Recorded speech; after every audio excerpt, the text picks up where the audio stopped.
नाव सांगा. नमस्कार, माझे नाव नंदा काळूगटकर, राहणार बलादुरी, तालुका इगतपुरी, जिल्हा नाशिक. नमस्कार, माझे नाव माधुरी भागीरथ भगत, राहणार बालादुरी, तालुका इगतपुरी, जिल्हा नाशिक. आपल्या बचत गटाचं नाव काय? राणी लक्ष्मीबाई स्वयंसहायता समूह.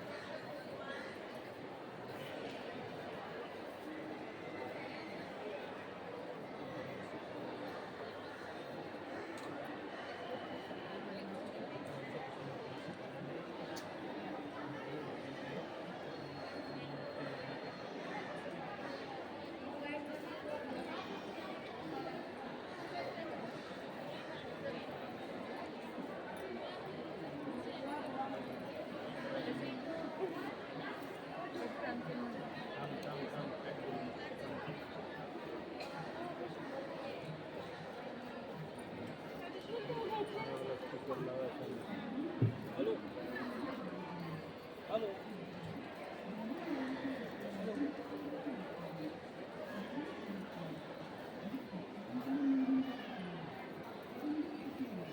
बटन आता थोडी थोडी फिरवा.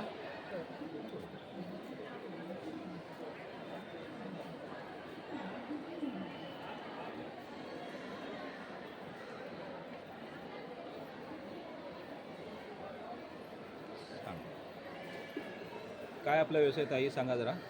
आमचं 5 वर्षापासून मधमाशीचा व्यवसाय चालू आहे आणि हे व्यवसाय आम्ही जिथं स्टॉल म्हणजे विविध ठिकाणी म्हणजे मधपालनाचा व्यवसाय तुम्ही 5 वर्षापासून करताय? हो हो ओके. आणि आता हे महालक्ष्मी सरसला मुंबईमध्ये आलेलं हो आहे हो वाशीनं. कसा रिस्पॉन्स आहे इथे? तिथं आहे का? बऱ्यापैकी आहे का? हो, बऱ्यापैकी छान चालू आहे. आपल्या ह्याचं काय स्पेशल आहे म्हणजे आपण हे मधपालन करता हं. आणखी काय स्पेशल सांगू शकता? हो, म्हणजे आमचं मसाला घरगुती बनवलेले मसाले आहेत. आणि नाही हे नाही, मधीच्या बाबतीत काय मल्टी आहे, हे मल्टी मध्ये आणि हे जांभळाचं मध आहे. असे जांभळा 2 प्रकारचे मध चालू आहे आमच्याकडं. आणि हे मल्टी म्हणजे जंगली मल्टी म्हणजे जंगलातल्या अनेक फुलं येतात ना, तिथून कनेक्ट केलेले यस, मध बरोबर. मल्टी. हे जांभळाच्या पेट्या, जांभळाच्या पानामध्ये ठेवलेल्या पेट्या, ते फुलाला येतो ना, तिथून आणलेले मधमाशीचे जांभळाचे. ओके. काही धन्यवाद सर. आपण बरोबर आहात. थोडंसं या व्यवसायाबद्दल सविस्तर सांगितलं तर बरं होईल. सर, आपलं नाव काय सर? माझं नाव भागीरथ दत्तू भगत, हां. राहणार बलायदुरी, तालुका इगतपुरी, जिल्हा नाशिक. मी राणी लक्ष्मीबाई महिला पुरस्कृत शिवम कृषी उद्योग समूह तसेच ॲग्रो फॉरेस्ट हनीबी फार्म बलायदुरी यांच्यामार्फत मी गेली 5 वर्षापासून मधमाशी पालन करत आहात.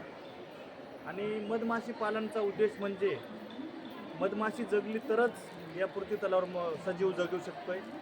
कारण मधमाशी म्हणजे आपण ऐकलेलं आहे कथेमध्ये की परिसराचा स्पर्श लोखंडाला झाला तर त्याचं सोनं होतं, हे असं ऐकलं आहे. पण आपण मधमाशीने जर फुलाला स्पर्श केला तर नक्कीच त्या फुलाचं फळात रूपांतर होतं आणि त्याचं सोनं झाल्याशिवाय राहत नाही. आम्ही मधमाशी संवर्धनासाठी मधमाशी पालन हा उपाय निवडलेला आहे. आम्ही विविध ठिकाणी महिलांना ट्रेनिंग पण देत असतो, शेतकऱ्यांना ट्रेनिंग देत असतो, ग्रामपंचायतींना ट्रेनिंग देत असतो. आणि मधमाशी वाचवा, सेव्ह द हनी बी या थीमवर मी बऱ्यापैकी काम करत असतो. आणि हे काम करत असताना मधमाशी जगवण्यासाठी मी पूर्ण भारतभर माझी टीम या मधमाशीच्या पेट्या घेऊन फिरत असतात. आणि त्या माध्यमातून प्रत्येक राज्यातून, जंगलातून वेगवेगळ्या पद्धतीचं आणि शेतातून वेगळ्या पद्धतीचं असं हनी आम्ही कलेक्ट करत असतो. आणि वेगवेगळ्या प्रदर्शनीमध्ये, वेगवेगळ्या एक्झिबिशनमध्ये आम्ही त्याचा स्टॉल लावत असतो. आणि त्या स्टॉलच्या माध्यमातून आम्ही प्रत्येक घराघरात, जिल्ह्यात, गावात पोचलेलो आहो. आणि आम्ही नुसती मधच विकत नाही तर मधाच्या बाबतीत जनजागृती पण करतो. कारण मध फक्त आपण औषधीसाठी आणि पूजेसाठीच खातो, पण माणसाच्या आरोग्यासाठी रोज 20 ग्रॅम मध हा चांगला असतो. त्याने अशक्तपणा आणि आपलं सर्व भरून पुरून निघतो. म्हणून आपण मध प्रत्येकाने आवर्जून आरोग्यावर त्याचा चांगला परिणाम होतो म्हणून वापरला पाहिजेत, खाल्ला पाहिजेत. म्हणून सर्वांना विनंती आहे की आपण मधमाशी हा असा कीटक आहे का आम्ही तर आमच्या पद्धतीने एक त्याला राष्ट्रीय कीटक आजच आम्ही घोषित करून टाकलं का आमचा राष्ट्रीय कीटक असेल तर तो मधमाशी आहे. काय बात आहे, कारण का तो राष्ट्रीय कीटक का की तो 80% अन्न निर्मितीचं काम ही मधमाशी करते.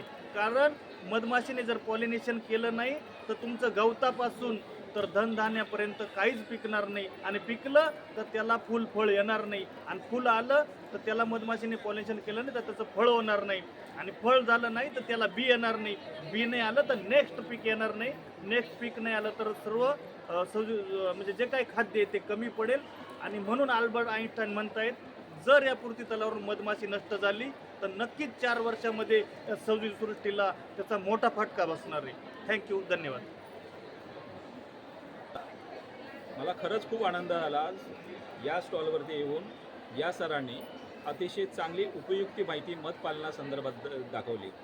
कारण निसर्ग जपण्याचं काम मधपालनाच्या व्यवसायातून होतंच, आणि माणसांच्या आर्थिक उन्नतीचा हा चांगला उपक्रम. त्याचबरोबर माणसांचं शरीर सुदृढ ठेवण्यासाठी मधीचा मोठ्या प्रमाणात उपयोग होतो हे सगळ्यांना माहिती आहे. पण दुसरा भाग हे आर्थिक उन्नतीच्या दृष्टीनं मधपालन आताच केलं जातं, पण निसर्ग वाचवण्याचं काम मोठ्या प्रमाणात मधपालना व्यवसायातून होणार आहे. आणि म्हणून भारतभर सर या व्यवसायासंदर्भात जनजागृती करण्याचा प्रयत्न करतात. मला धन्यता वाटली. तर खूप खूप अभिनंदन. तुम्ही सगळे तुम्ही दोन्ही मोबाईलचं आणि ताई आणि सगळे तुमचे टीम या मधपालनी व्यवसायामध्ये काम करतात.